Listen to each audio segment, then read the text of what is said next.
सासरहून धर्मांतरण करण्याच्या सततच्या त्रासाला कंटाळून विवाहितेची आत्महत्या. सांगली शहरातील यशवंत नगर येथे राहणाऱ्या ऋतुजा सुकुमार राजगे वय 27 MSc झालेल्या उच्च शिक्षित महिलेने सासरच्या सततच्या होणाऱ्या धर्मांतरण करण्यासाठी त्रासाला व जाचाला कंटाळून दिनांक 6 जून रोजी गळफास लावून आत्महत्या केली आहे. ऋतुजा ही आत्महत्येच्या वेळी 7 महिन्यांची गरोदर होती. 2021 मध्ये सुकुमार राजगे व ऋतुजा यांचा विवाह झाला होता. पण विवाहानंतर काही दिवसातच राजगे कुटुंब ख्रिश्चन आहे हे ऋतुजा व माहेरच्या मंडळींच्या लक्षात आले. तरीही ऋतुजा या गोष्टीकडे दुर्लक्ष करून आपला संसार करीत होते. पण नवरा सुकुमार राजगे, सासरा सुरेश राजगे व सासू अलका राजगे यांनी ऋतुजा हिला एका विशिष्ट धर्माचा स्वीकार कर, तुझ्या देवांना नमस्कार करणे बंद कर, आमच्याबरोबर चर्चला चल असं म्हणून तिला त्रास द्यायला सुरुवात केली. चर्चमधील पास्टरनीही तुमची सून हिंदू धर्माचे पालन करते, पूजा करते, त्यामुळेच तुम्हाला अडचणी येत आहेत असं सांगत होते. ऋतुजाने आपल्या आईवडिलांना तिला होत असलेल्या या जबरदस्तीच्या धर्मांतराबद्दल सांगितले होते.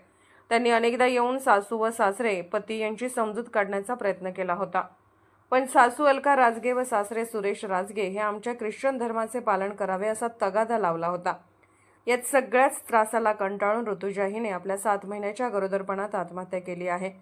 एका उच्च शिक्षित MSc झालेल्या सुशिक्षित घरातील ऋतुजाने 7 महिन्याची गरोदर असताना आत्महत्येचे पाऊल उचललं. यावरूनच लक्षात येते की ऋतुजा हिला धर्मांतरण करण्यासाठी किती मोठा त्रास होता व किती मोठा दबाव निर्माण करण्यात आला होता. ऋतुजाच्या आईवडिलांनी Kupwad MIDC police station Sangli येथे तक्रार दिली आहे व सर्व आरोपींना कठोरात कठोर शिक्षा व्हावी असे सांगितले आहे, जेणेकरून माझ्या मुलीच्या बाबतीत जे झालं ते इतर कोणाच्याही बाबतीत होऊ नये. सदरचा गुन्हा कुपवाड पोलीस स्टेशन सांगली येथे नोंद झाला आहे. मी डॉक्टर चंद्रकांत लक्ष्मण पाटील, राहणार गुंडेवाडी तालुका मिरज जिल्हा सांगली. परवा माझ्या मुलगीने आत्महत्या केली. माझ्या मुलगीचे नाव ऋतुजा सुकुमार राजगे. तिला सांगली येथे तिला हिंदू विवाह पद्धतीने मी लग्न लावून दिलेले होते. तरी लग्न झाल्यापासून तिचा हॅरेसमेंट, मानसिक त्रास, आर्थिक छळ तिचा केला जात होता. पहिले 1-1.5 वर्षे त्या घराण्याबद्दल मला मुलगीनं काही बोलली नव्हती.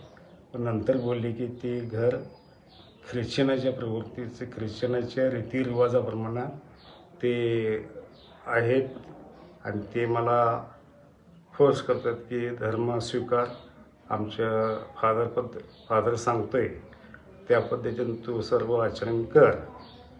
तर ही घटना आम्हाला लग्न झाल्यानंतर कळली की हे ख्रिश्चनाचे हे करतात, आचरण करतात. त्याच्यानंतर एकदा बोलवून घेऊन त्यांना समजावण्याचा प्रयत्न केला की आम्ही हिंदू धनगर असल्यामुळे आम्हाला तो प्रसार करायचा नाही माझ्या मुलगीला, किंवा माझ्या मुलगीवर त्याच्याबद्दल बायडिंग करू नका असं त्यांना सांगितलं.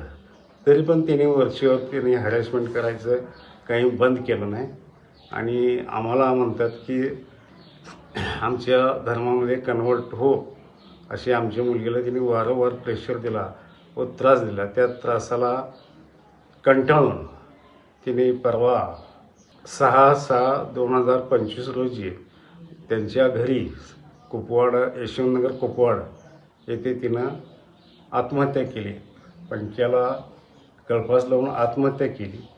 आणि तिने त्यावेळेला माझी मुलगी 7 महिन्याची गरोदर होती. तरी तिच्यावर फार मोठा अन्याय झाला तो. आणि त्यामुळं हॅरेसमेंटमुळे यांची धर्माच्या नावाखाली तिचा छळ करून बळी घातला यांनी. असं महाराष्ट्रातल्या भारत देशामध्ये हे ख्रिश्चन मिशनरींचं हे धर्मांतर जे आहे ह्याच्यावर कोणाचाही बळी जाऊ नये त्यासाठी यांच्यावर कठोरात कठोर शिक्षा होऊन माझ्या मुलगीला होणाऱ्या बाळाला न्याय मिळावा ही माझी इच्छा आहे. आणि कठोरात कठोर त्यांना शिक्षा झाली पाहिजे ही माझी आहे. आणि मी तशी तक्रार कुपवाड MIDC येथे दाखल केलेली आहे आणि योग्य ते न्याय मिळेल आणि सर्व समाजाने याची जागरूकतेने याच्यावर उठाव करावा ही माझी नम्र विनंती आहे.